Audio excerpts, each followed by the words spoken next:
আল্লাহ রাব্বুল ইজ্জত ওয়াল জালাল শবে কদরের বরকত সম্পর্কে, লাইলাতুল কদরের বরকত সম্পর্কে বলেন, কেউ যদি রাতে ঘুমিয়েও যায় আর ওই লোকটা ইশার নামাজ জামাতে আদায় করে, ফজরের সালাত জামাতে আদায় করে, এই 2 ওয়াক্ত নামাজ যদি জামাতে আদায় করে আর ওই রাত্রে যদি লাইলাতুল কদর হয়ে যায়, তাহলে গোটা রাত্র ইবাদতের সওয়াব ওই গোলাম পেয়ে যাবে। আরো সহজ করে দিলাম, কেউ যদি লাইলাতুল কদরের রাত্রে ইশার জামাতে আদায় করে, ইশার সালাত আর ফজরের সালাত জামাতে আদায় করে বাকি রাত্র ঘুমিয়ে যায়, আল্লাহ রাসূল বলেছেন ঘুমিয়ে যেতে পারে, কিন্তু তার আমল নামায় জিবরিল আমিনের সঙ্গের ফেরেশতারা লাইলাতুল কদরের সওয়াবটা লিখে দেয়। এজন্য আমার বন্ধুগণ, এখনো সুযোগ আছে, আমরা যেন আজকে যারা যারা ইশার সালাত জামাতে আদায় করবেন, চেষ্টা করবেন ফজরের সালাতটা জামাতে আদায় করতে। লাইলাতুল কদর হয়ে যাওয়ার সমূহ সম্ভাবনা আজকের রাত্রে আছে। আল্লাহ কবুল করে ফেললে আমরা মাপ পেয়ে যাব। কোন সুবহানাল্লাহ। আমার বন্ধুগণ, এই জন্য আল্লাহ রাব্বুল ইজ্জত ওয়াল জালাল বললেন, ওই রাত্রে আমি আল্লাহ তানাজ্জালুল মালাইকা ওয়ার রূহু ফিহা বিইজনি রাব্বিহিম মিন কুল্লি আমর। আল্লাহ রাব্বুল ইজ্জত ওয়াল জালাল বললেন, ওই রাত্রিতে আমি আল্লাহ ফেরেশতাগণ রূহ সহ রূহ মানে জিবরিল আমিন প্রত্যেককে কাজে তাদের রবের অনুমতি ব্যতীত অনুমতি নিয়ে তারা দুনিয়া আগমন করেন। সালামুন, শান্তি আর শান্তি, ইয়া হাত্তা মাতলাইল ফজর, ফজরের আজান পর্যন্ত আল্লাহর স্পেশাল গোডাউন থেকে রহমত নাজিল হতে থাকে। স্পেশাল গোডাউন থেকে শুধু রহমত নাজিল হতে থাকে, রহমত বর্ষণ হতে থাকে। এই জন্য আমরা এই রহমত পাওয়ার দরকার আছে না নাই? কদর মানে হচ্ছে সম্মান। কদর মানে কি? সম্মান। রমজানের সম্মান, রমজান মাস এমনিতেই সম্মানী, তার কদরের মাধ্যমে আরো সম্মানী, কোরআন নাজিলের মাধ্যমে আরো সম্মানী। আল্লাহ রাব্বুল ইজ্জত ওয়াল জালাল আমাদের সবাইকে কবুল করুক। সবাই পড়েন আমিন। আর রাসূল পাক বলছেন, হাদিসের মধ্যে এসেছে বাইহাকি, ইদা কানা লাইলাতুল কদর নাযালা জিবরাইলু ফি কাবকাবাতিন মিনাল মালাইকা ইউসাল্লুনা আলা কুল্লি কাইমিন আও কাঈদিন ইয়াজকুরুল্লাহ আযজা ওয়া জাল। যখন শবে কদর হয় তখন জিবরিল আমিন একটা বিশাল জামাত নিয়ে ফেরেশতাদেরকে নিয়ে দুনিয়া অবতীর্ণ হন। তারা আল্লাহ পাকের ইবাদতে দাঁড়িয়ে থাকা, বসে থাকা বান্দাদের উপরে আল্লাহর স্পেশাল গোডাউন থেকে রহমত নাজিল করতেই থাকে। যারা দাঁড়িয়ে আছে, যারা বসে আছে, শোয়ার কথা কিন্তু বলেন নাই, শোয়ার কথা বলেন নাই, বলছেন কাইমিন আও কাঈদিন, যারা দাঁড়িয়ে থাকে, যারা দাঁড়িয়ে কি করবেন? নামাজ পড়বেন। এরপরে আমার নবী আরো বলেছেন, বুখারীর হাদিস, মুসলিম শরীফের সহিহ হাদিস, বিশ্বনবী বলেছেন, মান কামা লাইলাতাল কদরি ঈমানাও ওয়া ইহতিসাবা গুফিরা লাহু মা তাকদ্দামা মিন যামবিহি। যে ব্যক্তি ঈমানের সাথে সওয়াবের নিয়তে শবে কদরের রাত্রি জেগে ইবাদত করলো, আল্লাহ পাক রব্বুল ইজ্জত ওয়াল জালাল তার পিছনের সমস্ত গুনাহগুলোকে maaf করে দেন। তাকাদ্দামা মিন যামবি, পিছনের সমস্ত গুনাহ। একজনের বয়স 80 বছর, কত বছর? 80 বছর বয়সে এসে শবে কদরের রাত্রি ইবাদত করতেছে, পিছনের পুরা 79 বছরের গুনাহ মাফ। এই সুযোগ আর পাইবেন?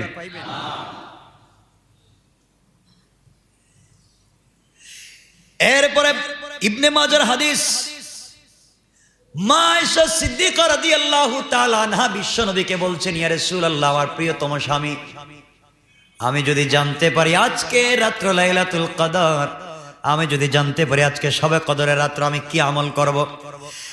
আরাইতাইনা আলিমতু আইয়া লাইলাতুল কদরি মাদা আকুলু ফিহা। মা আয়েশা বললেন, ওগো নবীজি, আপনি বলেন, আমি যদি জানতে পারি আজকের রাত্র লাইলাতুল কদর, কি আমল করব, কি কথা আল্লাহর সঙ্গে বলবো? বিশ্ব নবী বললেন, তুমি বলো, আল্লাহুম্মা ইন্নাকা আফুউন কারীম তুহিব্বুল আফওয়া ফাফু আন্নি, এই দোয়া যদি তুমি করতে পারো আল্লাহ তোমার গোটা জিন্দেগীর গুনাহগুলোকে মাফ করে দিবে।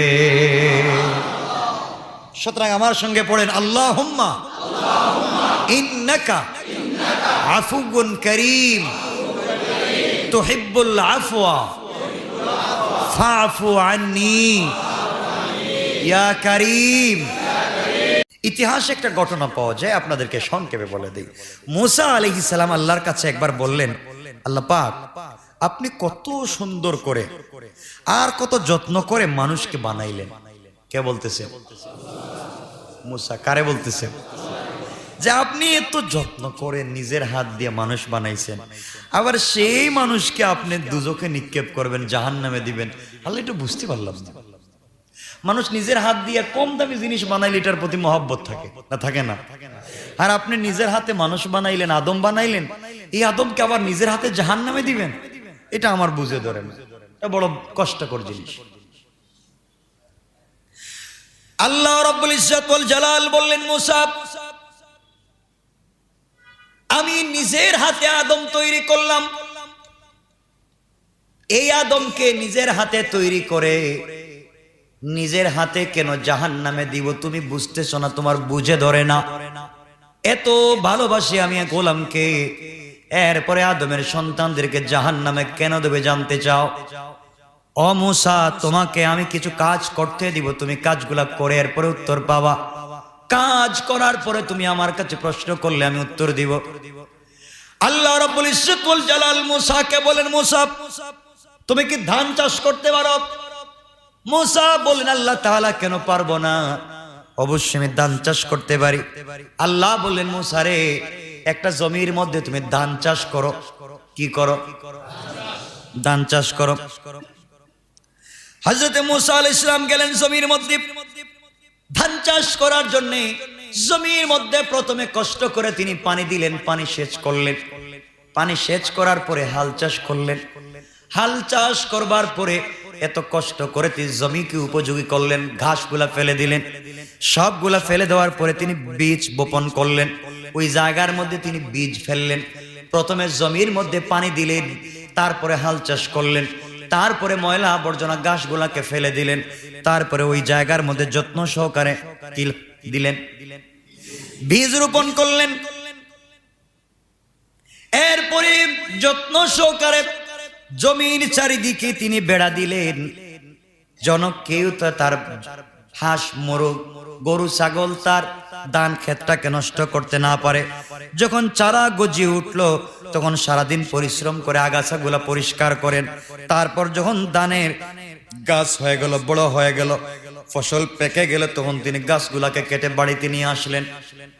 প্রথমে তিনি পানি সেচ করলেন, হাল চাষ করলেন, এরপরে জমি থেকে গাছগুলা ফেলে দিলেন, এরপরে সুন্দর করে বীজ বপন করলেন, এরপরে বেড়া দিলেন, এরপরে তিনি তার মধ্য থেকে আগাছাগুলা পরিষ্কার করে দিলেন।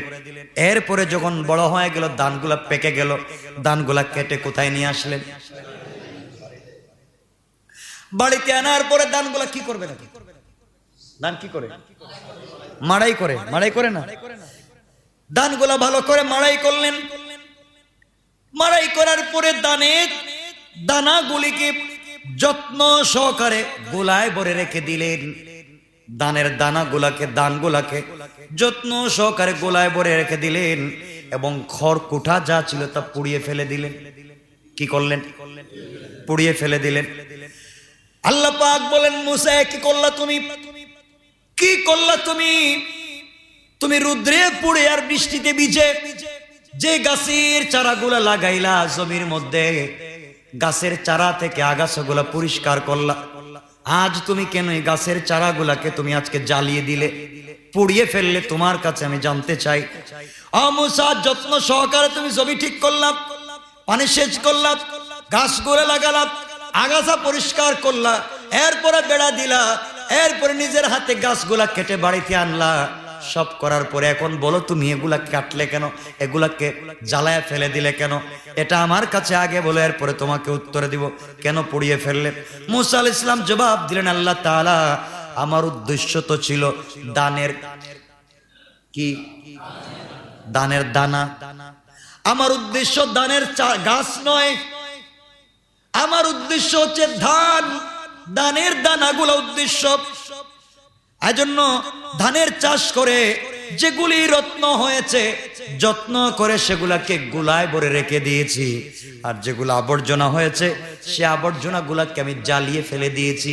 আল্লাহ তাআলা, আমার উদ্দেশ্য ছিল ধান, আমার উদ্দেশ্য ছিল দানের দানা, গাছ আমার উদ্দেশ্য না, কিন্তু গাছেই তো দানা ধরছে। এখন দানা আমি যত্ন সহকারে গোলায় ভরে রেখে দিয়েছি, আর গাছগুলা এখন আবর্জনা, এই জন্য মাড়াইয়ের পরে আমি এগুলাকে জ্বালিয়ে ফেলে দিয়েছি। আল্লাহ রাব্বুল ইজ্জত ওয়াল জালাল বলেন, মুসা রে তাহলে শোনো, আমি কেন আমার গোলামকে জাহান্নামের আগুনে জ্বালাবো? শোনো, এই জন্য আমি জ্বালাবো, আমি মানুষকে যত্ন সহকারে সৃষ্টি করেছি, মানুষকে নিজের হাতে সৃষ্টি করেছি। সৃষ্টি করার পরে যেগুলি রত্ন হয়েছে সেগুলাকে জান্নাতে পাঠিয়ে দিয়েছি, আর যেগুলা তোমার দানের চারার মতো ময়লা হয়েছে সেগুলার জন্য জাহান্নাম রেখে দিয়েছি। আল্লাহু আকবার বলেন। মুসা, যত্ন তুমি যেইভাবে কষ্ট করে পরিশ্রম করে তা করেছো, আমিও পরিশ্রম করে বনি আদম তৈরি করেছি। যারা রোজা রেখে নামাজ পড়ে দিনের কাজ করে রত্ন হয়েছে, ওগুলাকে যত্ন করে জান্নাত রিজার্ভ করে রেখে দিয়েছি। আর এগুলা পাওয়ার পরেও যারা দুষ্টামি করেছে, আবর্জনায় ভরে গেছে, নিজেকে লাইফ নষ্ট করে দিয়েছে, আমি আল্লাহ আবর্জনা পুড়ে ফেলার জন্য জাহান্নামে আগুন রেখে দিয়েছি। কন্যা আউযুবিল্লাহ। কথা পরিষ্কার? তাহলে যারা জাহান্নামে যাবে এরা কি? ময়লা। এরা কি? ময়লা, আবর্জনা। আল্লাহ বলছেন, গোলাম রে, এই ময়লা আবর্জনা থেকে তোমাকে বাঁচাইয়া রত্ন বানাবার জন্য, যত্ন সহকারে জান্নাত দেওয়ার জন্য আমি আল্লাহ পাক রমজান দিয়েছি। কোন সুবহানাল্লাহ। কথাগুলো কি বুঝাইতে পারতেছেন না এখনো বুঝতে পারতেছেন না? সংক্ষেপ করে বলে যাচ্ছি, বেশি কথা বলা সুযোগ নেই। এরপরে যাই হোক, আল্লাহ পাক আমাদেরকে যত্ন সহকারে বানিয়েছেন কি হওয়ার জন্য? কথা বলেন না। রত্ন কি হওয়ার জন্য? না ময়লা হওয়ার জন্য? তো রত্ন হতে কি লাগবে? আমল করা লাগবে। কি লাগবে? এর জন্য রমজান দিয়েছেন, যেন রত্ন বানাইয়া বাকি 11 মাস আল্লাহকে চিনতে পারি। ঠিক কিনা ইনশাল্লাহ? আল্লাহ আমাদের কবুল করুক। সবাই বলেন আমিন। গত জুমায় অনেক কথা বলেছি, তাফসির অনেক কথা বলেছি, সেদিকে আমি যেতে চাই না। সুতরাং আল্লাহ বলছেন, গোলাম, এই রত্ন বানাবার জন্য আমি আল্লাহ যেমন রমজান দিয়েছি, রমজানে কিছু স্পেশাল রাত দিয়েছি। এই রাতে আমি নিজের হাতে গোলামকে রত্ন বানাই। আল্লাহ রাব্বুল ইজ্জত ওয়াল জালাল বললেন, ইন্না আনজালনাহু ফি লাইলাতিল কদর ওয়া মা আদরাকা মা লাইলাতুল কদর লাইলাতুল কদরি খায়রুম মিন আলফি শাহর। আল্লাহ রাব্বুল ইজ্জত ওয়াল জালাল বললেন, নিশ্চয় আমি কুরআন নাজিল করেছি কদরের রাত্রে। আর কদরের রাত্রি সম্বন্ধে আপনি কি জানেন? আল্লাহ রাসূলকে আল্লাহ বললেন, আপনি জানেন না? কদরের রাত্র হলো হাজার হাজার মাসের চাইতে দামি। কোন সুবহানাল্লাহ। আল্লাহ রাব্বুল ইজ্জত ওয়াল জালাল বুঝাতে যান, গোলাম রে, হাজার হাজার রাত্র তাহাজ্জুদের সালাত পড়ে আর হাজার হাজার দিনে রোজা রেখে তুই যে কামিয়াবি হবে, যে রত্ন হবে, ওই রাত্রে যদি জানতে পারে ইবাদত করতে পারিস গোলাম, ওই এক রাত্রে আমি আল্লাহ তোকে রত্ন বানাইয়া দিতে পারি। এই জন্য রাত্রকে হেলায় খেলায় কাটিয়ে দেওয়া যায়? এখনো বাকি আছে না? কয় রাত্র গেছে? কয় রাত্র বাকি আছে?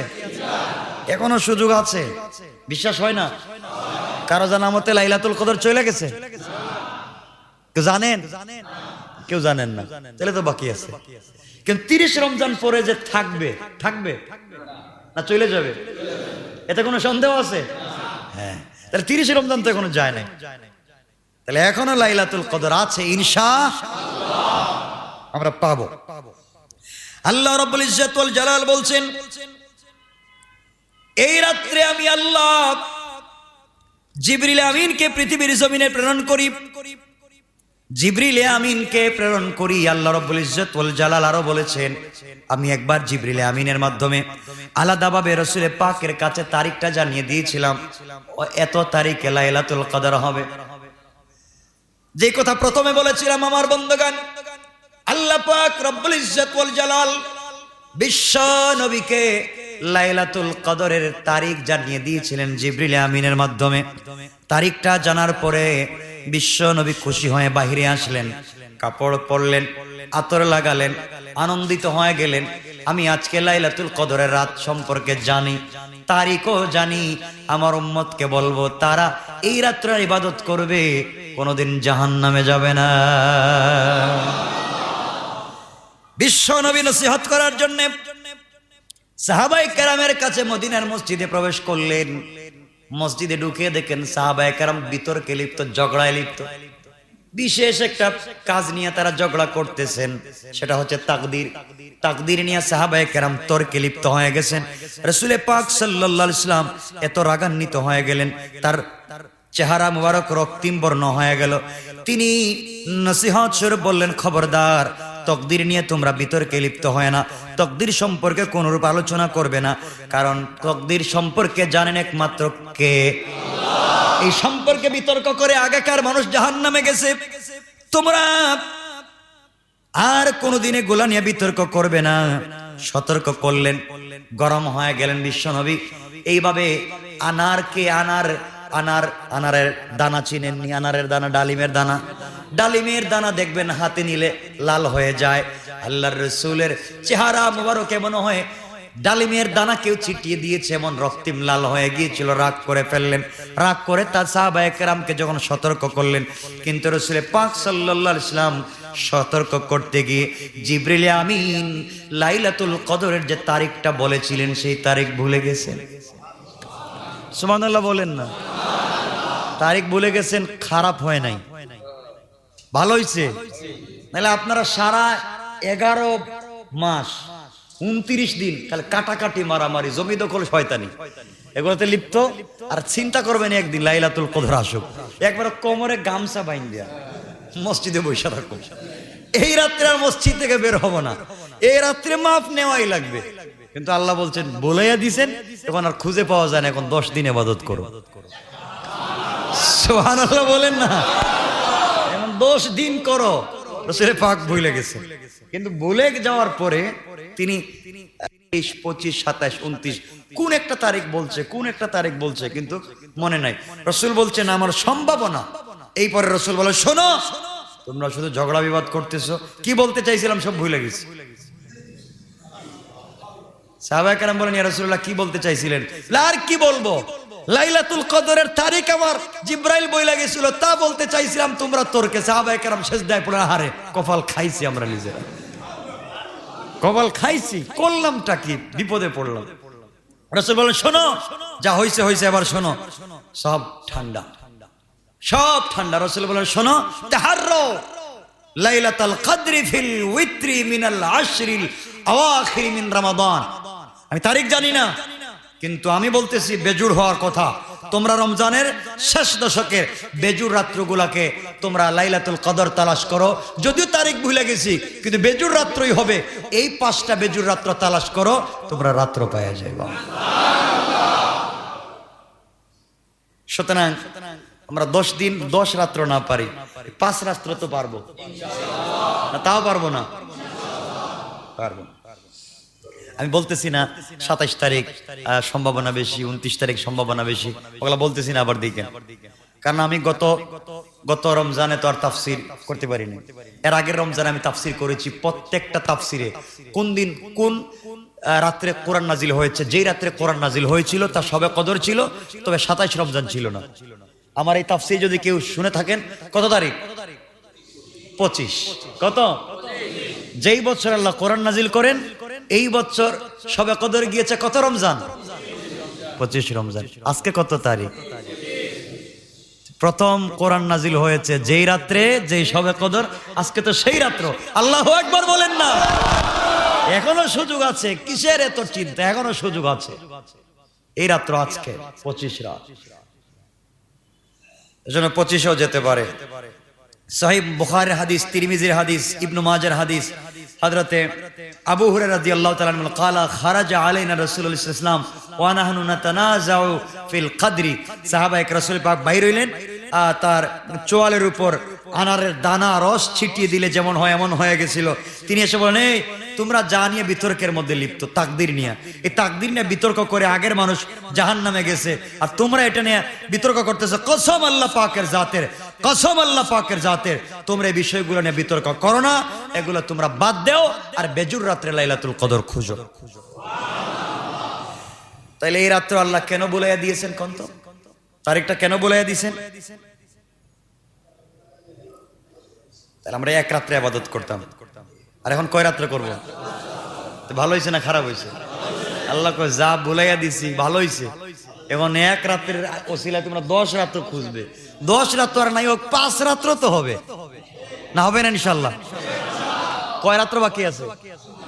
3 রাত্র এখনো বাকি, আমরা এখনো পাওয়ার সম্ভাবনা আছে। এখন 5 রাত্রে যদি আমরা ইবাদত করি, তাইলে এক রাত্রে লাইলাতুল কদর পাইলাম, আর 4টি রাত্রের আরো ইবাদত বেশি পাইলাম। সুবহানাল্লাহ বলেন না? আমলের পাল্লা হালকা হবে না ভারী হবে? যাক, এই যে বুলাইয়া দেওয়া, এর মধ্যেও বান্দার প্রতি আল্লাহর দরদ আছে। বুলাইয়া দিছেন, দরদ আছে যে গোলাম দেখি তো বুলাইয়া দেওয়ার কারণে এই রাত্র তালাশ করার জন্য আমার কাছে আসে কিনা। এই জন্য যারা ইতিকাফে বসছেন, এরা তো ফাকাদ ফাজা, বহুত বড় কাজ করে ফেলছেন। আমরা যারা বসতে পারি নাই, আমরা চেষ্টা করবো 1-2 দিনের জন্য হলে বসার। পারবো না ইনশাল্লাহ? 3 দিনের জন্য হইলো বসার, ইনশাল্লাহ বলেন। আমরা বসবো আর লাইলাতুল কদর তালাশ করবো ইনশাআল্লাহ। আপনারা তো বলবেন, আরেকজনকে 500 টাকা দিয়ে বলবেন তুই বসে যা, আমার বদলা দেয়নি এমন ভাবে, টাকা দিয়ে বসাইয়া দেয়। তো কি হয়েছে? কি হয়েছে? ও বেচারা টাকা নিয়ে ঘুমাইতেছে মসজিদে, তো দেন আরো টাকা বেশি দেন। তো দিন শান্তিতে ছিলাম না, এখন শান্তিতে একটু ঘুমাইতে পারলাম, ঘুমাইলাম আর টাকাও পাইলাম। তো আপনার কি লাভ হয়েছে? এটা না, এগুলা করবা না। আল্লাহ রাব্বুল ইজ্জত ওয়াল জালাল শবে কদরের বরকত সম্পর্কে, লাইলাতুল কদরের বরকত সম্পর্কে বলেন, কেউ যদি এই রাতে ঘুমিয়েও যায়, আর ওই লোকটা ইশার নামাজ জামাতে আদায় করে, ফজরের সালাত জামাতে আদায় করে, এই 2 ওয়াক্ত নামাজ যদি জামাতে আদায় করে, আর ওই রাত্রে যদি লাইলাতুল কদর হয়ে যায়, তাহলে গোটা রাত্র ইবাদতের সওয়াব ওই গোলাম পেয়ে যাবে। আরো সহজ করে দিলাম, কেউ যদি লাইলাতুল কদরের রাত্রে ইশার জামাতে আদায় করে, ইশার সালাত আর ফজরের সালাত জামাতে আদায় করে বাকি রাত্র ঘুমিয়ে যায়, আল্লাহ রাসূল বলেছেন ঘুমিয়ে যেতে পারে, কিন্তু তার আমল নামায় জিবরিল আমিনের সঙ্গের ফেরেশতারা লাইলাতুল কদরের সওয়াবটা লিখে দেয়। এজন্য আমার বন্ধুগণ, এখনো সুযোগ আছে, আমরা যেন আজকে যারা যারা ইশার সালাত জামাতে আদায় করবেন, চেষ্টা করবেন ফজরের সালাতটা জামাতে আদায় করতে। লাইলাতুল কদর হয়ে যাওয়ার সমূহ সম্ভাবনা আজকের রাত্রে আছে। আল্লাহ কবুল করে ফেললে আমরা মাপ পেয়ে যাব। কোন সুবহানাল্লাহ।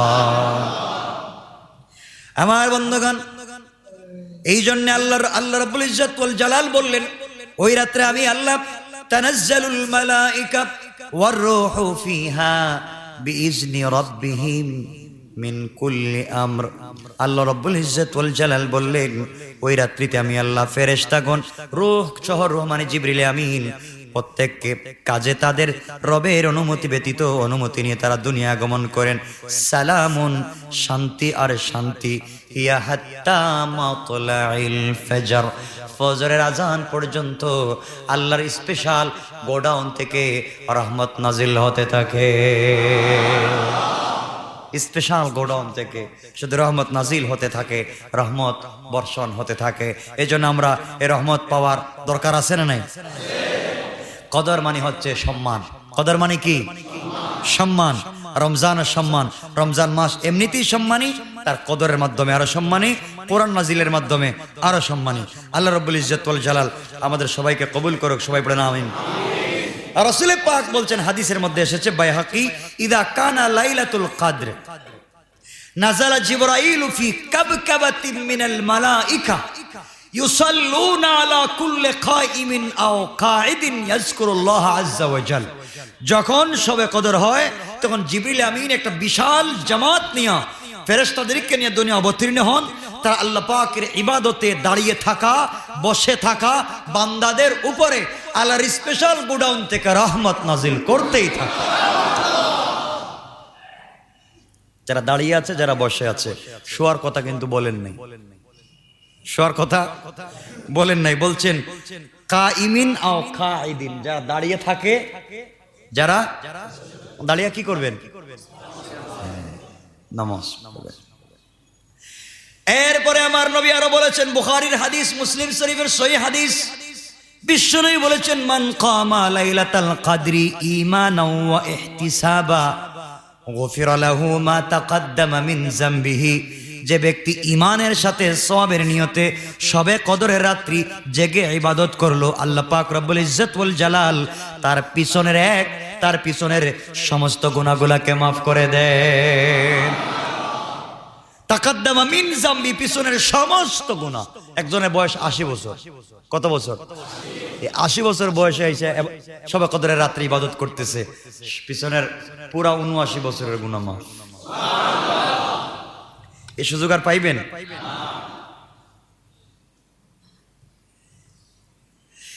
এরপরে ইবনে মাজার হাদিস, মা আয়েশা সিদ্দিকা রাদিয়াল্লাহু তাআলা আনহা বিশ্বনবীকে বলছেন, ইয়া রাসূলুল্লাহ, আমার প্রিয়তম স্বামী, আমি যদি জানতে পারি আজকে রাত্র লাইলাতুল কদর, আমি যদি জানতে পারি আজকে শবে কদরের রাত্র, আমি কি আমল করব?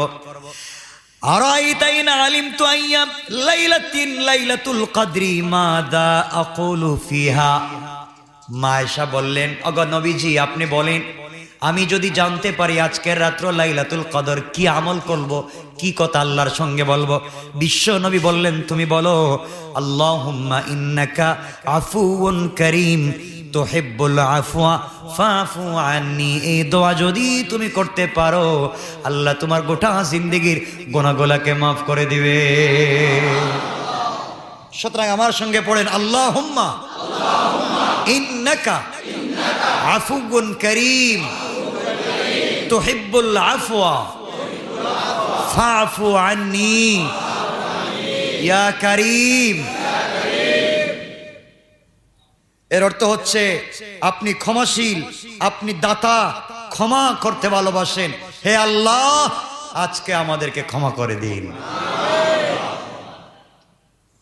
সূর্য ডুবার সাথে সাথে আমরা নিজেকে তৈরি করব। কেমনে তৈরি করব?